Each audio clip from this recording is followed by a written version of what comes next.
பல்லாவரம் சட்டமன்ற தொகுதி பல்லாவரம் தெற்கு பகுதி திமுக இளைஞரணி சார்பில் ஒன்றிய அரசை கண்டித்து சட்டமன்ற உறுப்பினர் கருணாநிதி தலைமையில் பல்லாவரம் ரெங்கநாதன் சாலையில் நடைபெற்றது.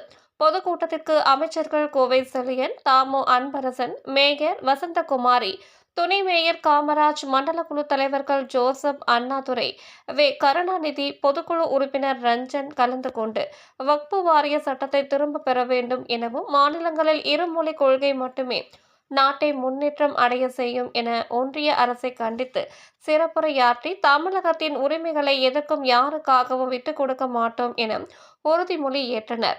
பொதுக்கூட்டத்திற்கு மாமன்ற உறுப்பினர்கள், மாவட்ட பகுதி கழக, ஊராட்சி மற்றும் பேரூர் கழக நிர்வாகிகள், வட்ட செயலாளர்கள் உட்பட ஏராளமான தொண்டர்கள் கலந்து கொண்டனர். இன்றைக்கு மத்தியில் இருக்கிற ஆட்சியை பொறுத்தவரையிலும், பிஜேபி ஆட்சியை பொறுத்தவரையிலும் இன்றைக்கு தமிழ்நாட்டு மக்களை வஞ்சிக்கிற, தமிழ்நாட்டு மக்களுக்கு துரோகம் செய்கிற ஒரு ஆட்சியை இன்றைக்கு நடத்தி கொண்டிருக்கிறது. மதிக்கிறதே கிடையாது நம்மள. ஆக இன்னாலும் என்னன்னா இந்தி திணிக்கிறாங்க. இப்ப 100 நாள் வேலை, தேசிய மகாத்மா காந்தி தேசிய ஊரக வேலை வாய்ப்பு திட்டம்னு ஒன்று இருக்குது.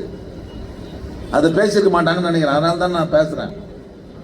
அது நகர பகுதிகளில் கிடையாது. தமிழ்நாடு முழுவதும், இந்தியா முழுவதும் கிராம பகுதிகளில் அந்த வேலை நடந்துருக்கு. 2005ஆம் ஆண்டு மன்மோகன் சிங் அவர்கள் பிரதமராக இருக்கிற போது காங்கிரஸ் ஆட்சியில் இந்தியாவில் இருக்கிற ஏழை எளிய மக்கள், கிராம பகுதியில் இருக்கிற ஏழை எளிய மக்கள் வேலை தர வேண்டும், அந்த மக்களை எல்லாம் பசி இல்லாமல் இருக்கணும்னு சொல்லி கொண்டு வந்த திட்டம் தான் இந்த 100 நாள் வேலை. இந்த 100 நாள் வேலை யார் செய்வாங்க? வசதியாருக்கு ரொம்ப செய்வானா? கிராமங்களில் பாவம் ஏழை, பட்டினியா இருக்கிற ஏழை பாழைகள், தாழ்த்தப்பட்ட பிற்படுத்தப்பட்ட மக்கள் தான் அந்த வேலையை செய்வாங்க. அது என்ன வேலைன்னு சொன்னா, அந்த காவா பிடிக்க, தண்ணி வரது காவா சீரமைக்கிறது, குளங்கள் வெட்டுறது, மரக்கன்றுகள் நடுறது, இந்த பழக்கன்றுகள்லாம் நடுறது, வரப்பெல்லாம் சரி பண்றது, ரோடுகளில் செடிகள்லாம் தான் வெட்டி போடுறது, இந்த வேலை தான் பண்ணுவாங்க. நாங்க ஊருக்கு போகிற போது, இப்ப எல்லா ஊருக்கு போகிற போது ஆட்சி நம்மகிட்ட இருக்குது. உள்ளாட்சி மன்ற தலைவருக்கு வணஞ்சா மாதிரி எல்லா ஊராட்சியிலையும் யார் இருக்கிறாங்க? நம்ம தான் 90% பேர் தலைவராக இருக்கிறாங்க. ஆனா ஊர் உள்ள போகிற போது எங்களுக்கு 6 மாசம் சம்பளம் வரல, 5 மாசம் சம்பளம் வரலன்னு சொல்லி யாரை கேட்கறாங்க? அவங்க என்ன நினைக்கிறாங்கன்னா, நம்ம ஆட்சியில் இருக்கிறோம், நம்ம உள்ளாட்சி மன்ற தலைவராக இருக்கிறாங்க உள்ளாட்சி மன்ற பிரதிநிதிகள். ஆக நாம தான் அந்த ரூபாயை பணத்தை நிறுத்திட்டோம், கொடுக்கலன்ற மாதிரி ஒரு தப்பு கணக்கில் போட்டிருக்கிறாங்க.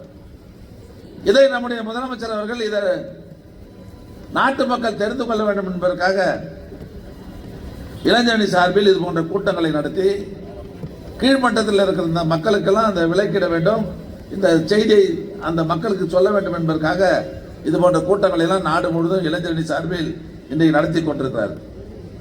நாங்க இப்ப விளக்கமா சொல்லிட்டோம், இது நாங்க எங்க மேல தப்பில்லை.